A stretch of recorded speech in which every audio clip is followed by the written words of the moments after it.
ঘরকুনমির আরেকটি নতুন রান্নার রেসিপি ভিডিওতে তোমাদের অনেক ওয়েলকাম।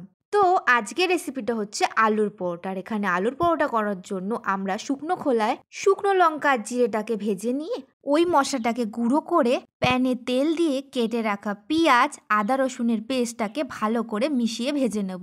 তার মধ্যে অ্যাড করে দেব সেদ্ধ করে রাখা আলু, যেটাকে আমরা ম্যাশ করে রেখেছিলাম ওর মধ্যে অ্যাড করে, যে এই গুঁড়ো মশলাটাকে আমরা বানিয়ে রেখেছিলাম ওর মধ্যে অ্যাড করে দেবো। তারপর ওর মধ্যে স্বাদ অনুসারে নুন আর নামানোর আগে ধনেপাতা দিয়ে নামিয়ে নেব।